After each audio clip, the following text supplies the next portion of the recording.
337. 26 knots down the angle. 406 interval with a rhino at 5.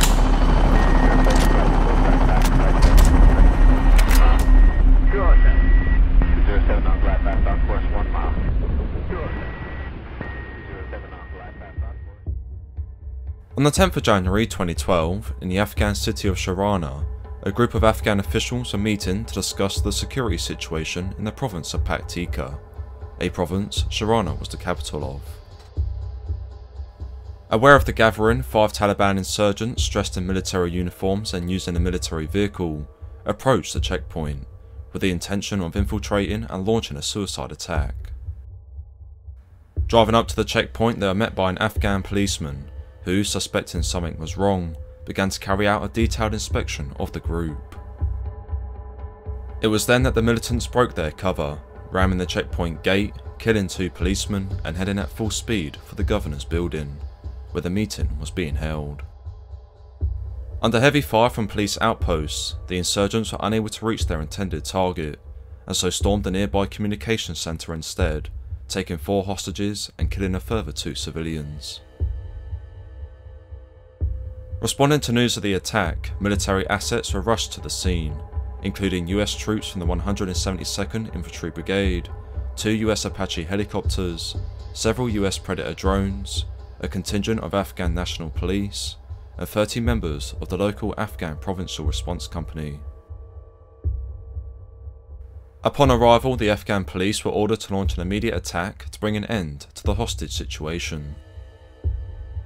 Launching 2 assaults, the Afghan police were driven back both times by the insurgents, suffering 1 killed and several more wounded, although 2 of the hostages were able to escape during the confusion. With no breakthrough achieved, the decision was then made to use the Afghan Provincial Response Company, who were holding a security cordon around the area, to conduct a third assault.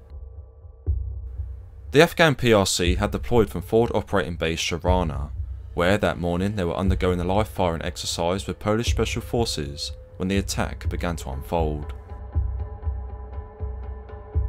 The Polish Special Forces were made up of a small detachment of operators from the J.W.K, who were assigned the role of training and mentoring the Afghan PRC in Paktika.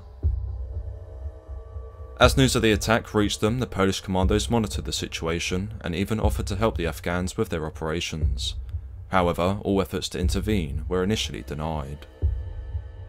Then, following the failed 2 assaults, the commandos received the green light to deploy forward and join the Afghan PRC in leading the third attack. Arriving on the scene at 1400, one of the Polish operators recalled, "We started preparing our equipment and studying the layout of the building. We realised the insurgents had very strong positions to defend and they expected attacks would come at the main entrance. So we found a small set of stairs from the left side of the building that seemed to be a better alternative. These stairs gave us the possibility to attack from an unexpected side." Shortly after arriving, the commandos had drawn up an assault plan, deploying 2 sniper teams armed with the TRG-22 sniper rifle onto 2 rooftops approximately 100 metres from the target, whilst the remaining 8 commandos split into 2 teams of 4, each reinforced with 12 Afghan PRC members, and began moving forward to commence their assault.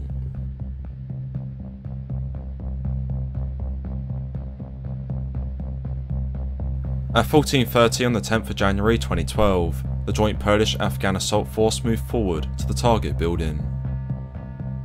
Quietly scaling the left side staircase and reaching the door at the top that led into the building, one of the Polish commandos used his HK-416 rifle, armed with an underslung 40mm grenade launcher, to breach the entrance. Exploding on impact, the grenade blew the door off its hinges, enabling the 2 assault teams to storm into the building. Moving inside, the teams proceeded up a staircase and to the entrance of a corridor, when suddenly they came under fire from an insurgent using a doorway to a room as cover. One of the Polish commandos involved in the operation later recalled, "We threw a flashbang down the corridor and he hid himself for a second, and we used this moment to take rooms on the right side of the entrance. One of our operators had a good position to wait for the insurgent to reappear. When the insurgent started shooting again, the operator eliminated him." Pressing on down the corridor, systematically clearing rooms on the left and right, the assault force came to the one that was believed to be holding the hostages. Breaching the room, the Polish commandos moved in and came face to face with 2 of the militants, who they quickly neutralised with several bursts of their rifles. A brief checkover of the insurgents found that both were armed with suicide vests. With the room secured, the commandos found both of the hostages alive, in addition to the bodies of the remaining 2 of the 5 insurgents nearby. How these 2 died hasn't been verified, although it's assumed that they died of wounds sustained in the assaults conducted by the Afghan police earlier in the day.